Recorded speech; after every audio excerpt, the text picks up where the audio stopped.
Allergies.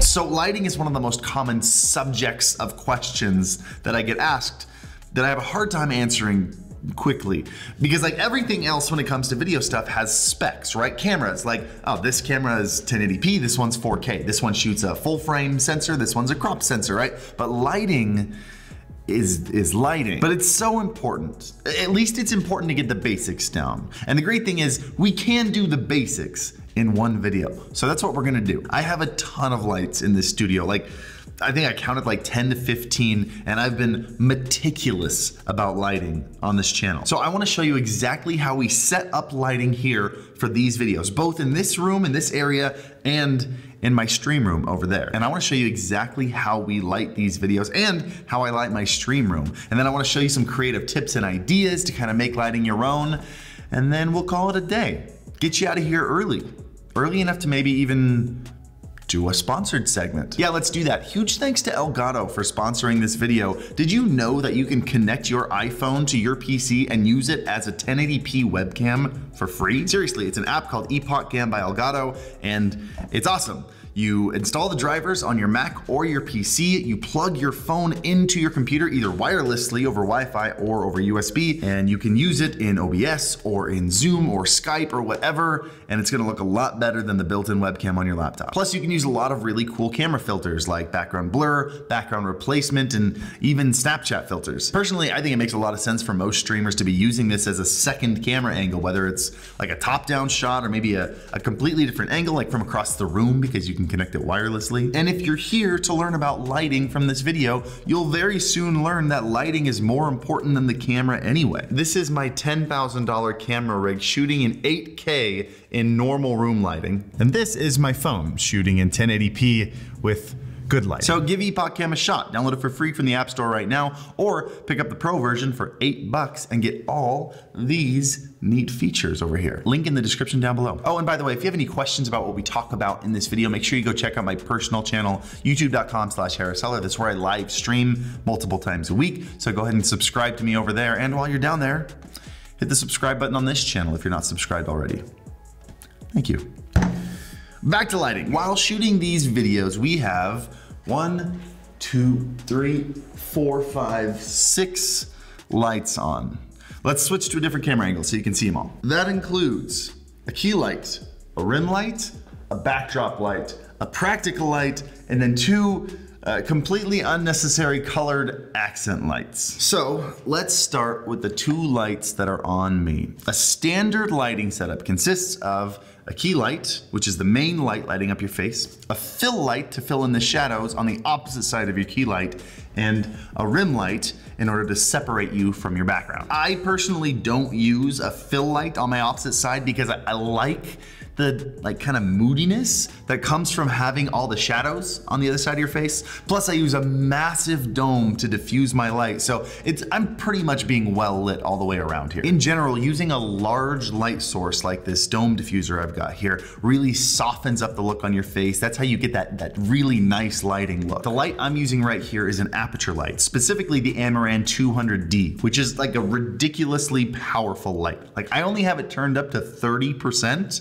and I still have to crank down the exposure on my camera if I don't want to be completely washed out. Now, I like to have my key light shifted to the side and up a little bit. The more off center you have your light, the more shadows you get on your face, the more depth you get on your face, and the more moodiness you get due to those shadows. Mine is currently sitting at like a 30-degree angle from the camera. Now, the second light up here, I just look directly at it, is the rim light. And I love a rim light. Favorite light. I use it everywhere. If I'm in a business Zoom call, I'm using a rim light. If I'm on my weekly Japanese lesson, I've turned on my rim light, which is a little embarrassing to say out loud. The rim light is what gives me that highlight around the darker side of my face. Just take a look, see what it looks like when it's off and when it's on. You don't realize how big of a difference it makes until it's off. Take a look at them side by side, by the way. Now you can really see the difference, and you can decide for yourself how important a rim light is. Rim lights are generally placed up high,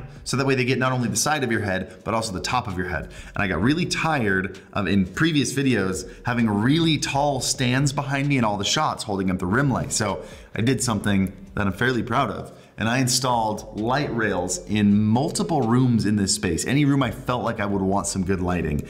And I have to say, it's one of my better decisions. In this room alone, I've got 4 lights mounted to it and a camera. The next slide in here is the backdrop light. Now, I wanted a backdrop in my videos that gave some depth.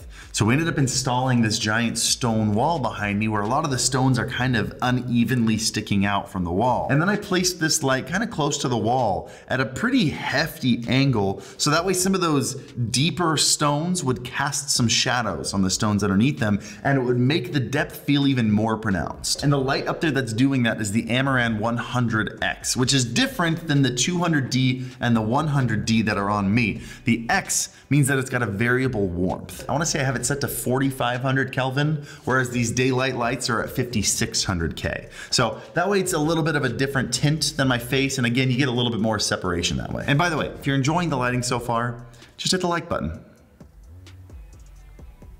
I can wait. Okay, next we have a practical light back here. A practical light means you can see the light source itself. So this light hiding there behind the bush is the Amaran T4C. They're RGB tube lights. It's a subtle thing, but I feel like it makes the backdrop pop and it keeps it from feeling like an empty room. Now let me turn it off for you. All right, without it, with it. What do you think? And lastly, we have these 2 Amaran P60C RGB panel lights on this gray wall here. We painted this wall, it's called 18% gray. It's the perfect gray to really absorb light, so we can make this wall whatever color we want. Hey, check this out. So now it's red, now it's blue, now it's green. Let's leave it like a nice teal. That's what we've been using in the last couple videos. That's nice. I feel like it's really like welcoming. I don't know.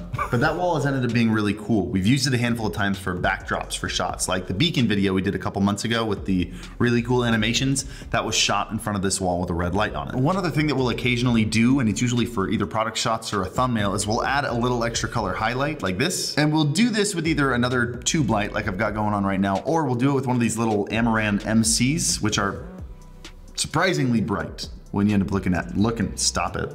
Oh my gosh. Which means right now, in order to get it to look like this, I have 7 lights on.